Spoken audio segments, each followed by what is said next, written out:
Hello guys, ngasi amuk anauba podon lakchareba video asina ancient history gi anauba topic ni hana Indus Valley civilization tawgre adogi makha gi topic ni ko ancient history gi Vedic period haitare Vedic period matamda ko sida aina isi maroiba hangba yaba sing kaktani sigi ahanba video ni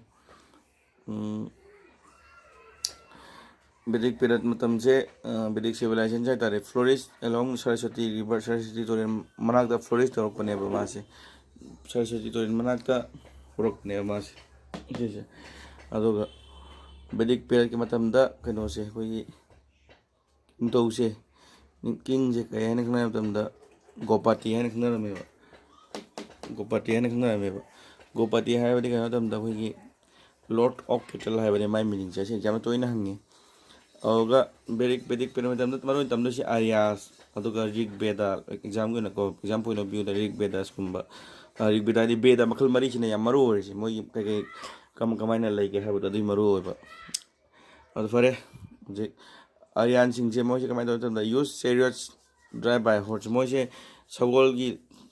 sagol na thoba chariots adi dolai go machine maram moraga Aryan gi wang len ba prayer Aryan sing je mai thi pi matamda moi na ngam gi ba asi pagada hange bu toina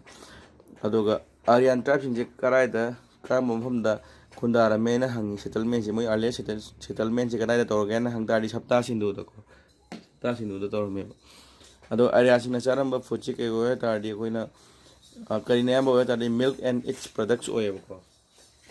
milk am sumai products sing me o da sida beda ko an maru ore jam toina jam poino bi maru ore ka to beda sine ko Beda se very important oi beda se makal mari lei afwa ngang oi tamai beda makal mari lei na kai kai na tadi Rig Veda Sama Veda Rig Veda Sama Veda Atharva Veda Yajur Veda moi makal mari sine ko makal mari se um explain to jarake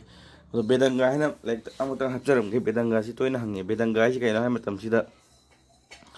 ma se akoi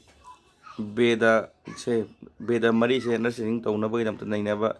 nina ba da kraw ba larik makhala mani adong pakhada hangi na Beda ngam khal kam kupsunna isi on hangrasu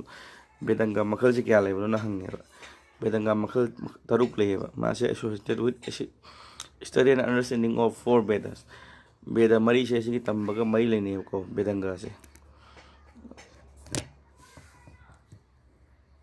ai phone se kara Sing de adugi ponumda sing da using am da laira so leise yo Veda makal mari se han bai se Rig Veda ko Rig Veda se ana explain to jara ke Rig Veda se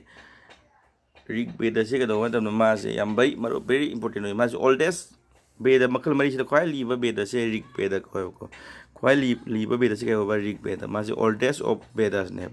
earliest form of Veda so oye monda mantra kya yaw ta disa lising amaga kunipan mantra yaw ko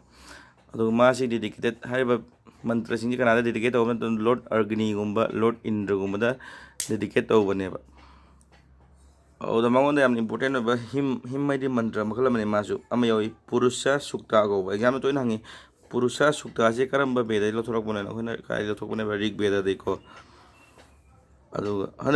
2017 kui 2017 da Rig Veda 30 Rig Veda say memory of world research manung jan greba kari manung jan greba memory of world research manung jan greba however 30 Rig Veda say 1800 tagi na 1500 poki manung da iramba neba auna sumaina laiye siki matang Rig Veda makal mari Rig Veda Veda makal mari Sama Veda Yajur Veda dagi Atharva Veda moi sing kai mari le nei prakhadana kamai hange abdo muk semjarake tagachari